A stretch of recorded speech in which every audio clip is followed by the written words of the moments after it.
Welcome back to the Deep Dive, where we plunge into complex, interlocking ideas and bring you back the potent, actionable knowledge you need.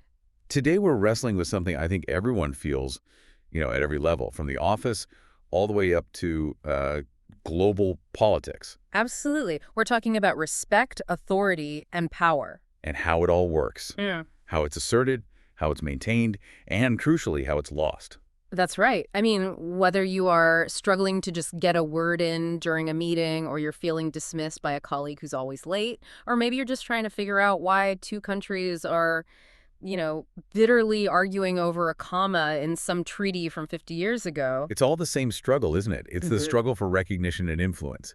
And today, we're pulling together ideas from social psychology, leadership strategy, and even some pretty deep international relations theory. So our mission today is to really extract the core dynamics of how authority actually operates. We're going to start small.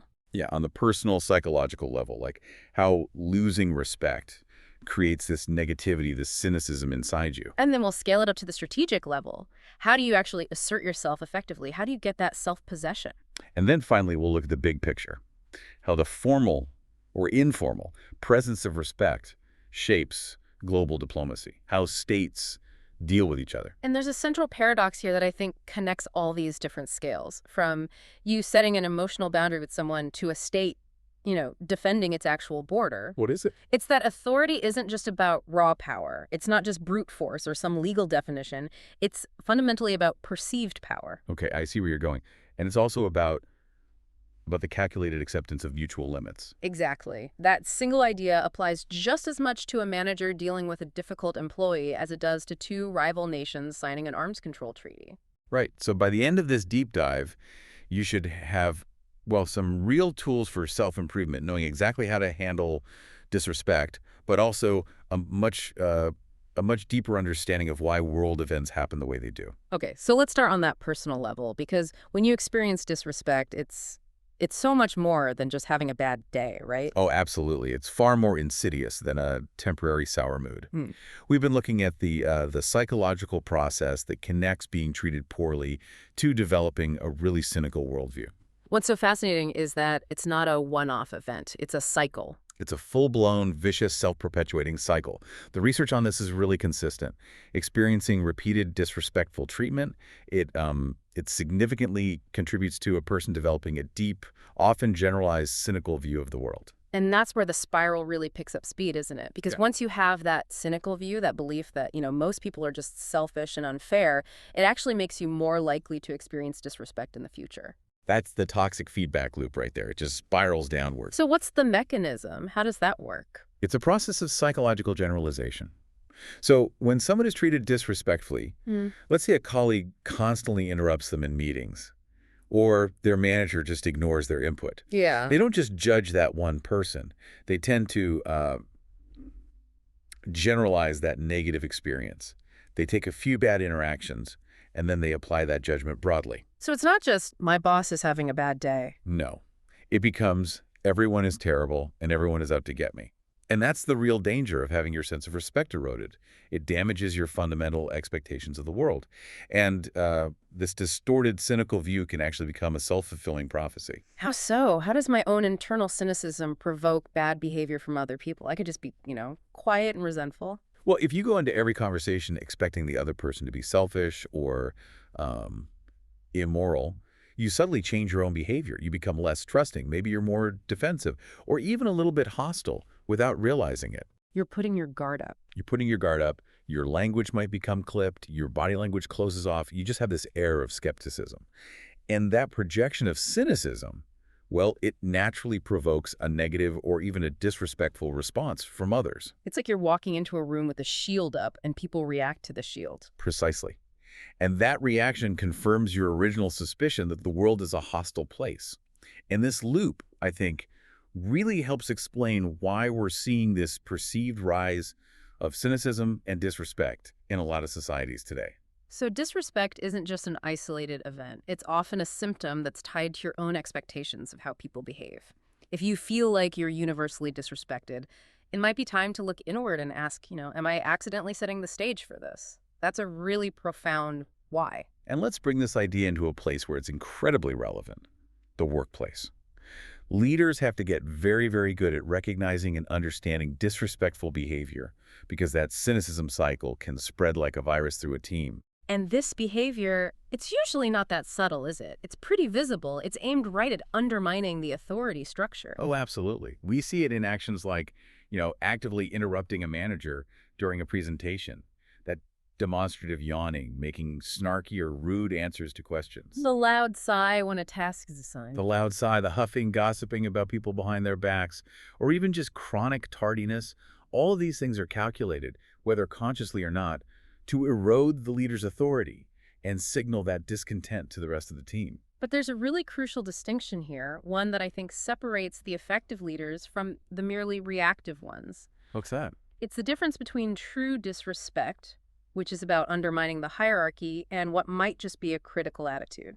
That distinction is absolutely vital for a healthy organization. An employee who questions a process or has a genuinely different opinion about a strategy, a sort of rebel, Yeah. isn't inherently disrespectful. In fact, they can be a huge asset. A huge asset. They're engaged. That critical attitude, if you can channel it correctly, can be incredible for a company's innovation and development. A smart leader knows the difference between constructive friction and, toxic insubordination. So before you react emotionally to what feels like an attack, the leader has to do a quick analysis of the motive. Exactly. Behavior is always aimed at either achieving something or avoiding something. You have to understand the employee's intent. Is this behavior aimed at me personally as the manager? Or is it aimed at achieving their own goals, which might be in conflict with the team's? Like what kind of goals? Oh, it could be anything. Seeking status among their peers, avoiding accountability for their own poor performance, maybe just trying to control their own schedule. Mhm. But understanding what they're trying to achieve is the essential first step to handling it objectively.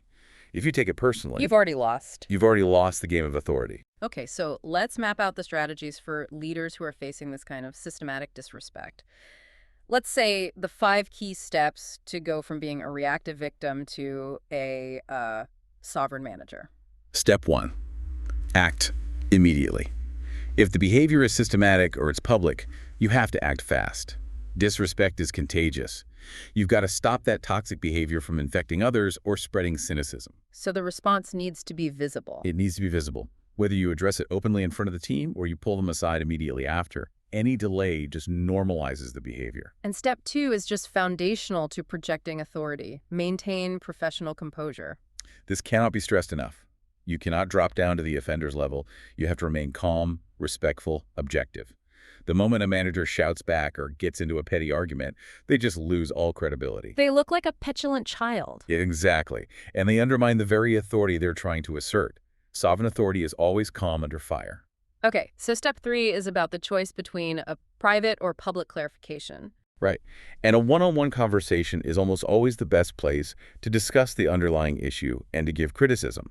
But the leader still has to signal to the whole team that a boundary has been defended. How do you do that without shaming them publicly? There's a powerful technique. Immediately after the incident, in the meeting, you just say, James, stay behind after this. I want to talk to you. It's calm, it's direct, and it signals clearly to everyone else that the behavior was seen, it was unacceptable, and it's being handled with swift consequences. And step 4 is just drawing the line in the sand. Clear boundaries. The leader has to verbally and non-verbally express, with no ambiguity, that the behavior is simply intolerable. This is not a negotiation, it's a statement of sovereign rule within that workplace. And finally, step 5, setting expectations and follow-up. You have to clearly communicate what you expect for future cooperation. You deliver the criticism directly, and the conversation has to end with a concrete plan and, ideally, a follow-up date. This ensures the behavior change is actually monitored and sustained, and that cements the leader's authority. Okay, let's get really practical. Give me some actionable dialogue for common disrespectful behaviors. The speed of the reply is often as important as what you say, right? Absolutely. So what about the employee who comes in deliberately late? Not because of traffic, but as a subtle challenge. It's 9:20 and they stroll in, showing they decide when their day starts. First, you spot the pattern. If it's systematic, you bring them in privately. And you don't lead with an accusation, you lead with an inquiry. Something like. I've noticed you've been consistently arriving late this week. Can you tell me what's going on? If they give you a vague defensive answer, you just cut right to the expectation. No wiggle room. No wiggle room. I understand. But regardless of the reason, the expectation is that you are here at 9:00 a.m. Your tardiness disrupts the team. This behavior is unacceptable, and moving forward, I expect you to be on time. You have to state the boundary clearly and unequivocally. What about those immediate, in-the-moment acts of resistance? In a group setting, like a loud interruption, an audible sigh, or an eye roll during a presentation. Those are designed to derail you publicly. Right, those are public challenges, and they have to be addressed, but calmly. If an employee interrupts you, you should pause, look directly at them, and calmly reclaim control. Just say, Please let me finish my thought, or thank you, but I'll be happy to hear your contribution when I'm done speaking. The key is not to rush your own point. You reclaim the pace of the discussion. and the classic audible sigh or eye roll, that visible passive-aggressive resistance, that's a direct nonverbal challenge. You can never ignore it. It's an address to the underlying issue that the employee is trying to communicate, however poorly. The leader should pause, make direct eye contact, and say, "You just sighed. What specifically is bothering you about this topic?" Or you could pivot. You can pivot immediately to productivity. Do you have a concrete suggestion on how we could do this better or approach it differently? This forces the employee to actually articulate their frustration with facts. Instead of just displaying passive aggression, you turn their public emotional outburst into a demand for them to constructively engage. So moving from the manager's role to just our personal experience, so many people struggle with this feeling of being, overwhelmed or just flooded by a provocation. Oh, absolutely. And it leads to that horrible internal cycle. Yeah. First, there's that spike of anger, and then it's followed by hours or even days of just ruminating over the perfect thing you should have said. The classic dilemma of the provoked. We all recognize that primitive physical urge to yell or strike back, which is, of course, socially unacceptable. But instead of that, we freeze. We get paralyzed in the moment. And you can't access what you need to respond effectively. Exactly. And the frustration of not reacting becomes the real injury. The ideal state, the real goal, isn't to become physically intimidating. It's to project what you might call a natural authority or an inner strength, a presence that just instinctively discourages disrespectful remarks in the first place. So it's about your presence speaking for itself, not about aggression. Right. It relies on self-possession. Yeah. Not on outward displays of force. And this inability to react in the moment, it brings us right to what I call the overthinker's trap. This is especially true for people who pride themselves on being thoughtful and meticulous. Oh, overthinking and perfectionism contribute massively to taking things personally and freezing. The overthinker is trying to write a perfect 5-act play as a response when the aggressor just needs one sharp sentence. They're searching for the unassailable reply. The perfect unassailable reply. So they freeze. And the delayed reaction means the aggressor wins twice. First, by landing the disrespect, and second, by causing days of internal turmoil and anger for the victim as they just rehearse these imaginary comebacks. So the goal is to find immediate, sovereign responses that prioritize self-defense over eloquence. The response has to be fast and firm, even if it's not perfectly witty. Precisely. We need to be prepared for the 5 most common micro-attacks that we face every day, because these are the moments where your authority is tested and either gained or lost. Okay, let's start with number 1. Interruption or being shut down. You're in the middle of a sentence and someone just talks over you or dismisses your point. You have to immediately and actively reclaim control of the conversation. If you let it go, you've just conceded your space. Effective strategies are calm, firm statements delivered while you maintain eye contact. "Please let me finish my thought, I'm nearly done," or said quietly and with a bit of gravity. "Your remark about this being irrelevant is inappropriate. Let me finish my explanation and then we can assess its relevance." The key is that firm, non-emotional assertion of your right to the floor. Number 2 is maybe the most emotionally damaging in public. Ridicule or public shaming.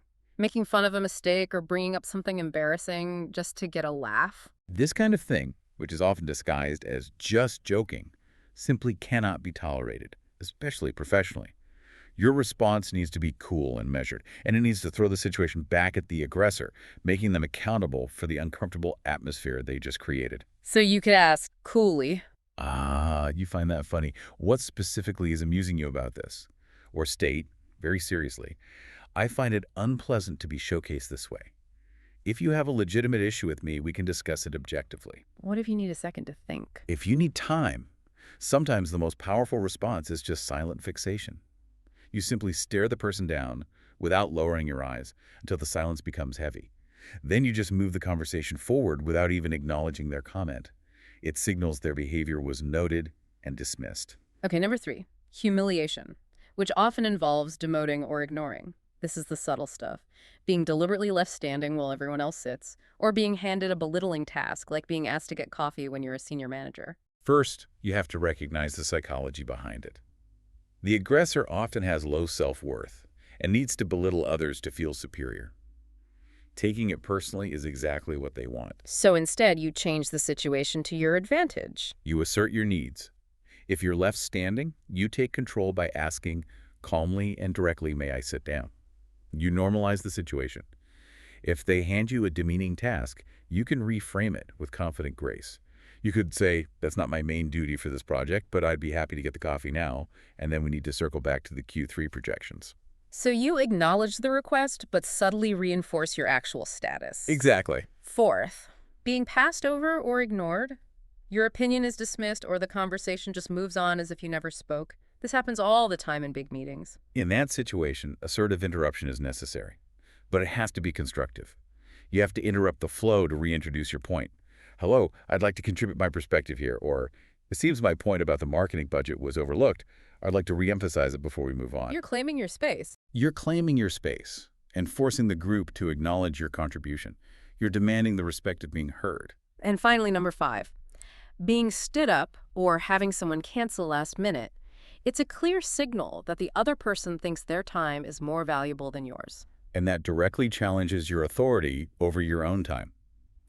For an important meeting, you have to establish and stick to a firm waiting time. I'd say 30 minutes max. After that, you leave. And if it happens repeatedly or it seems deliberate, you have to follow up with a very clear statement of future expectations. What would that sound like? "I waited 25 minutes for our meeting. In the future, I expect to be informed in a timely manner if there is a delay or cancellation. My schedule doesn't permit me to wait indefinitely." If it happens more than once without a very good reason, you have to reconsider the relationship itself. The underlying technique here across all 5 of these situations, it seems to be the power of emotional distance. And that is so much easier said than done. Oh, absolutely. But maintaining emotional distance is central to objectifying the conversation. You have to focus only on the facts and the unacceptable behavior, not the personal attack. The goal is to avoid that impulsive defensive reaction that makes you look weak. Just take a breath. Take a deep breath to collect yourself. Shift your perspective immediately to finding solutions that are beneficial to everyone instead of just reacting to the personal insult. You are solving a problem, their bad behavior, not defending your own worth. Which brings us to a specific skill that helps with all of this. Developing strategic communication, or Schlagfertigkeit. That's a great German word. It is. It roughly translates to quick-wittedness or, hitting back cleverly. And it really is a massive signal of self-confidence. It is, because it demonstrates mental agility and control. A successful witty response can instantly de-escalate tension by turning the tide away from aggression and towards controlled humor, or just an objective statement.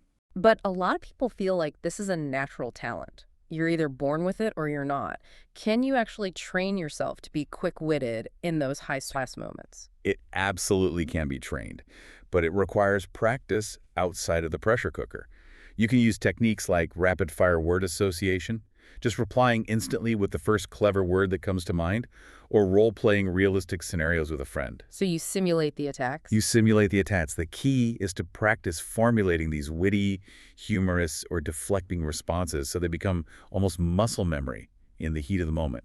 You're building a library of stock answers and quick pivots. And a great way to do this is with humor and deflection, specifically to remove the attack energy from the comment. This is a high-level tactic, right? Because you're almost using submission to achieve mastery. You agree with the insult, or you humorously exaggerate it, to completely deflate its power. So if someone calls you incompetent, You could reply, "You're probably right, I'm working on improving that particular skill." Or, using self-deprecating humor, "I seem to have a special knack for making mistakes lately." Now, regarding this specific issue, what solution can we focus on? that's so powerful because the aggressor expects you to get defensive or angry. By agreeing and pivoting, you've just refused to fight. Precisely. They're left holding this insult, that now has no emotional grip on you. Another one, if someone says, wow, you look tired, which is really a backhanded critique of your appearance or your effort. A perfect Schlagfertigkeit response to that might be. Oh, is that a hint I should stop working so hard? I'll take that advice immediately. Or even just, I reserve my energy for people who deserve it.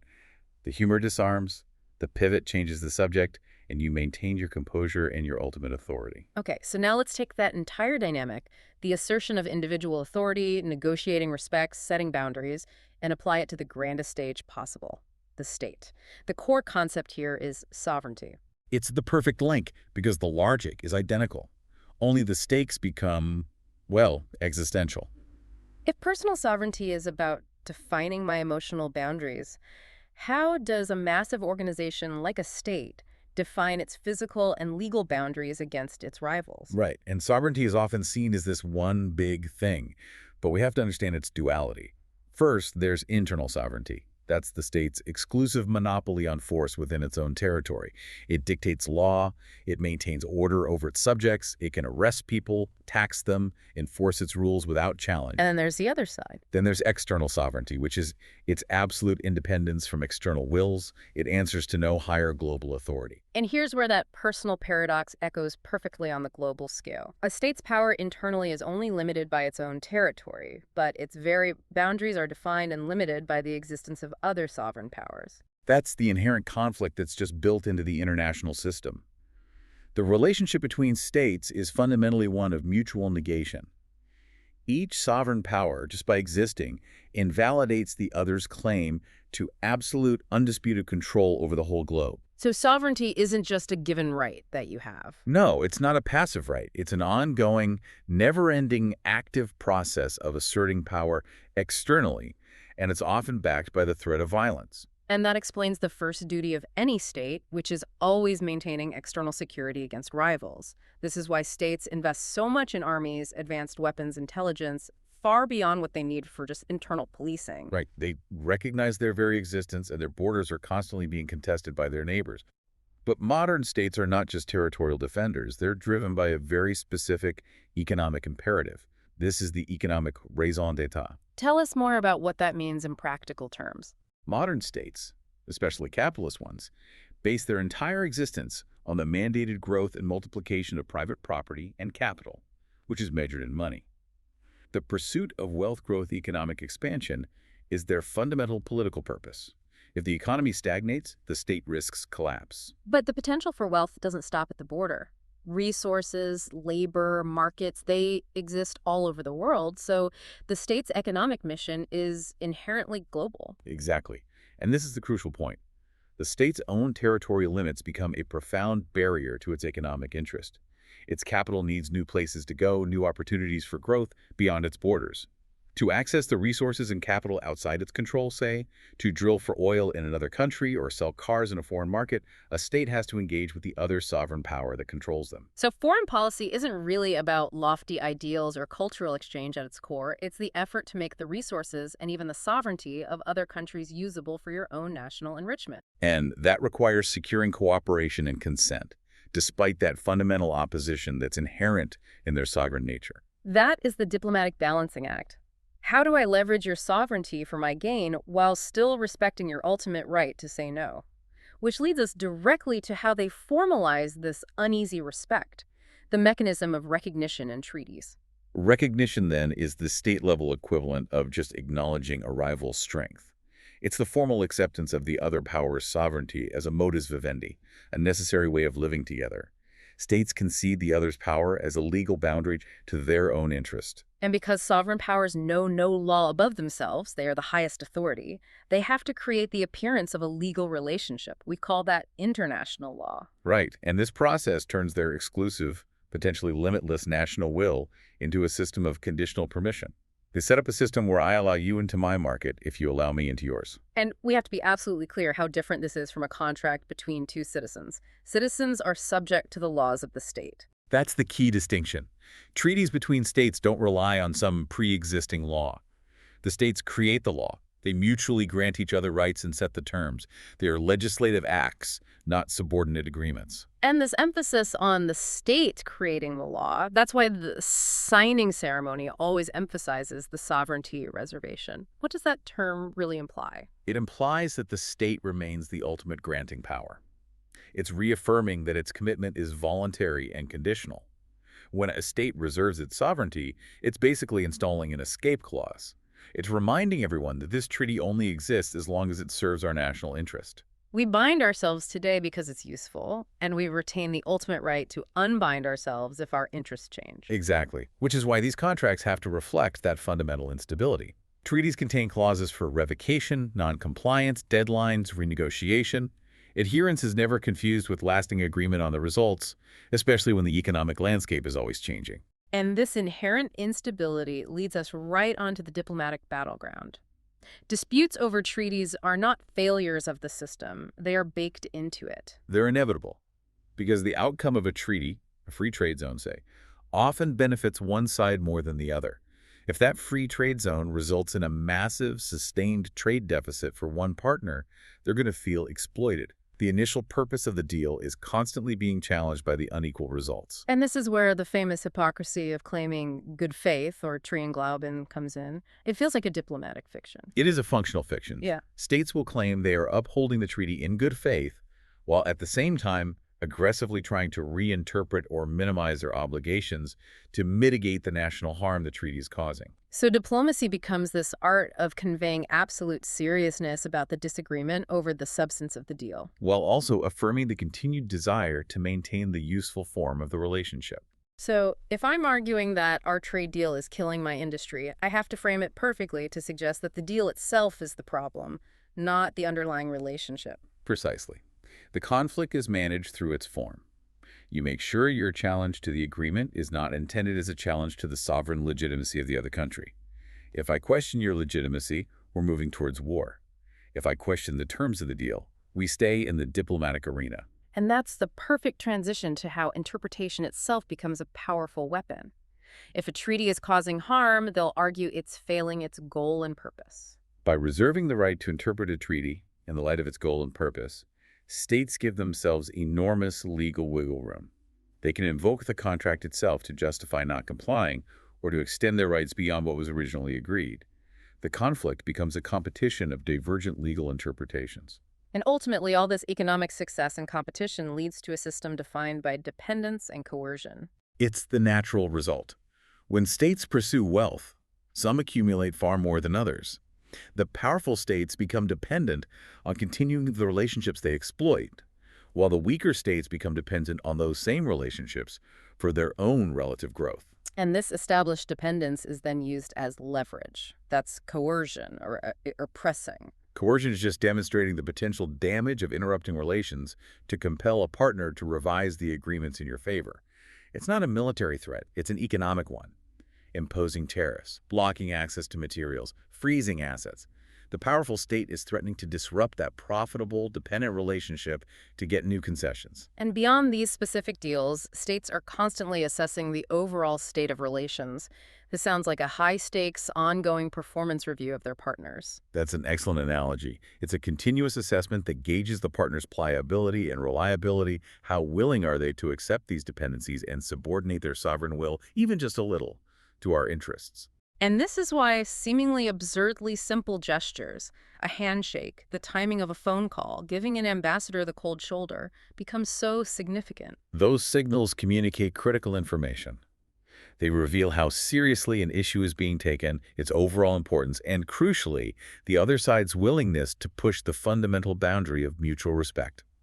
If a foreign minister is kept waiting for 2 hours, it's a deliberate signal that their state's interests are being treated as secondary. And if that assessment becomes intolerable, if a state decides its partner is just too defiant, that's when we see the ultimate escalation. That's the moment they reject the diplomatic form, the principle of mutual respect and equal rights, and instead assert the unconditional right of its own sovereignty. What does that look like in practice, moving from a legal competition to a matter of absolute principle? It looks like a global power intentionally worsening relations to achieve a national goal. For example, the United States imposing its own national sanctions law extraterritorially. They might sanction a European company for trading with a third country, say Iran, that the U.S. has unilaterally designated a terrorist state. So the U.S. is saying, my national law supersedes your sovereign choice to trade with them. Exactly. They are asserting the absolute primacy of their sovereign will over the negotiated, cooperative framework. It's the ultimate boundary push, rejecting the diplomatic game in favor of raw power assertion. To really see this friction between mutual respect and unconditional self-assertion in action, we should turn to the long-running Macedonian naming conflict. It went on for nearly 3 decades, from 1991 to 2019. This wasn't about tanks or oil, it was about history and a name. It's a perfect, almost pure example of this sovereign friction. The dispute between Greece and the newly independent Republic of Macedonia was entirely about the name Macedonia. Greece feared historical appropriation and potential future territorial claims on its own northern region, also named Macedonia. Let's dig into Greece's position, because it was rooted entirely in historical identity. Greece argued that the name is unequivocally Hellenic, originating from the ancient Macedonians, Alexander the Great's people. They pointed out that Slavic peoples, who are the majority in the new republic, only arrived in the region much later, in the 6th century AD. So they claim the territory wasn't even historically Macedonia. Right, they claimed it was historically a region called Paeonia, distinct from ancient Macedonia proper. And their fear of territorial claims wasn't just abstract, was it? No, not at all. They saw the use of the name, combined with celebrating symbols like Alexander the Great, as an implicit threat, an assertion of future rights over their northern province. And Greece had the leverage. As a NATO and EU member, it had the veto. It could block Macedonia's accession, forcing them to address the name issue under duress. On the other side, Macedonia's position was based on geography and modern usage. They were basically saying, stop using ancient history to block our statehood. They argued that Macedonia had been used for the broader region for centuries, making its use for their state logical. And they noted there was no real risk of confusion, since they were the only state with that name. And to counter the fear of territorial claims, they used that great analogy about Luxembourg. Which is very effective. Yeah. They argued their use of the name implied no more territorial claims than the Belgian province of Luxembourg has against the independent Grand Duchy of Luxembourg. They were trying to separate the modern state from the ancient history. So the international community tried to sidestep this whole historical argument. Precisely. It was a classic diplomatic effort to maintain form. The UN provisionally recognized the state as the former Yugoslav Republic of Macedonia, or FYROM.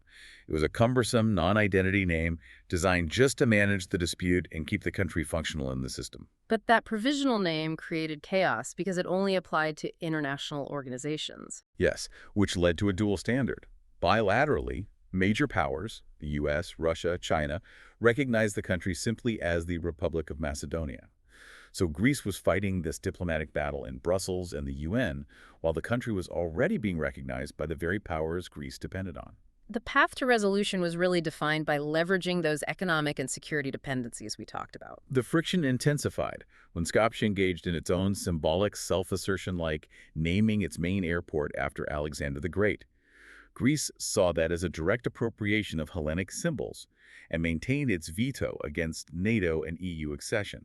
A perfect use of coercion. And that veto stood even after the International Court of Justice ruled against Greece in 2011. It did, and this perfectly illustrates the sovereignty reservation we discussed. There is no power above the state.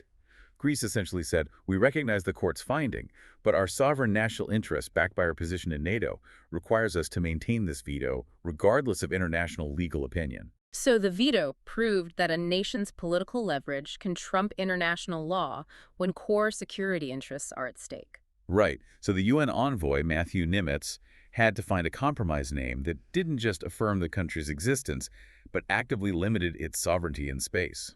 The compromise proposals all focused on adding geographic qualifiers. Exactly. To placate Greek concerns by making sure the name couldn't imply the entire historical region. And the breakthrough finally came with the Prespa Agreement in 2018 and 2019. After incredibly intense negotiations, they agreed on Republika Severna Macedonia, the Republic of North Macedonia. And this agreement was a massive exercise in conditional permission. North Macedonia got the name it needed and a path to NATO, but the name itself, North Macedonia, explicitly limited its sovereign identity to that northern region, resolving Greece's key anxiety. But the friction didn't stop there, did it? Even after the deal with Greece, the ripple effects continued with another neighbor, Bulgaria. This is the critical final takeaway from this case. Securing sovereignty is an ongoing process of defining your limits against all your neighbors. Bulgaria immediately felt it had to protect its own boundaries.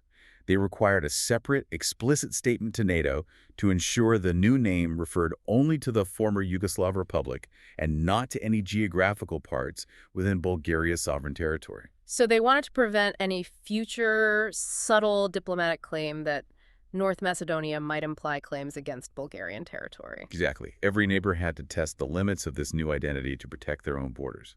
It just goes to show that signing a treaty or agreeing on a name is only the beginning of the diplomatic battle, not the end. We've traveled across a vast landscape today, from the microaggressions of an eye roll in a meeting to the macroaggressions of international vetoes that nearly caused a geopolitical meltdown. We started by observing how simple disrespect can poison our personal lives, leading to that corrosive, cynical worldview.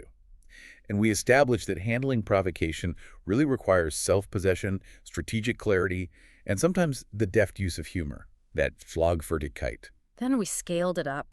We saw that state-level authority or sovereignty is the very same struggle, just writ large.